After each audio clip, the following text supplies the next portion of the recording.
মাননীয় স্পিকার, মেঘনা আর তিতাস পাড়ের দেশ ব্রাহ্মণবাড়িয়া, ওস্তাদ আলাউদ্দিন খাঁ কিংবা শচীন দেব বর্মনের দেশ ব্রাহ্মণবাড়িয়া, কীর্তন আর বাউল গানের দেশ ব্রাহ্মণবাড়িয়া, ছানামুখী মিষ্টির অপূর্ব স্বাদের দেশ আমার বাউনবাড়িয়া, দিগন্ত জোড়া হাওড়ের দেশ বাউনবাড়িয়া, আবার তুচ্ছ বিষয়ে ট্যাটা নিয়ে মাঠে নামার দেশও কিন্তু ব্রাহ্মণবাড়িয়া।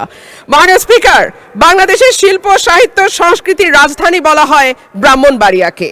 এই মাটিতে একদিকে যেমন সুর সম্রাট ওস্তাদ আলাউদ্দিন খাঁ বা শচীন দেব বর্মনের জন্ম হয়েছে, তেমনি এই মাটিতে জন্ম নিয়েছেন ধীরেন্দ্রনাথ দত্ত বা অলি আহাদের মতন সংগ্রামী চরিত্র, যাদের কল্যাণে বাংলা আজকে আমাদের রাষ্ট্রভাষার স্বীকৃতি পেয়েছে।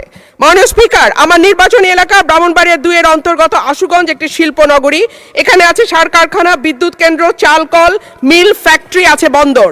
ব্রাহ্মণবাড়িয়ার গ্যাস যায় সারা বাংলাদেশে, কিন্তু ব্রাহ্মণবাড়িয়ার মানুষ গ্যাস পায় না। মাননীয় স্পিকার, তিতাস গ্যাস ফিল্ড বাংলাদেশের অন্যতম প্রাচীন ও প্রধান প্রাকৃতিক গ্যাস কেন্দ্র।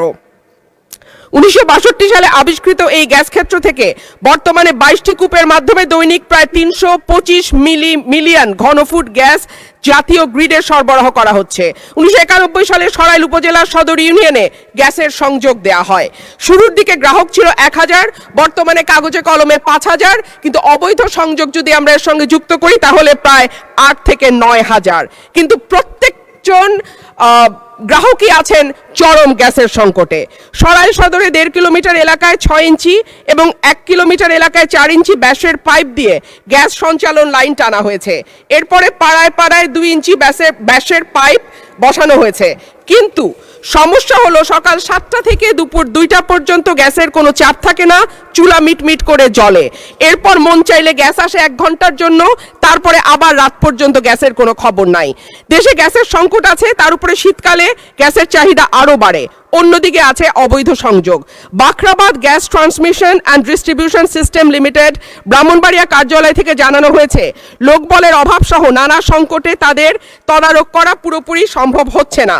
মাননীয় স্পিকার, 2016 সালে বাসাবাড়িতে গ্যাসের সংযোগ দেওয়া বন্ধ হলেও এখনও কিন্তু অসাধু কর্মকর্তাদের সাহায্যে বেশ কিছু মানুষ বাড়িতে অবৈধ গ্যাসের সংযোগ নিয়ে রেখেছে।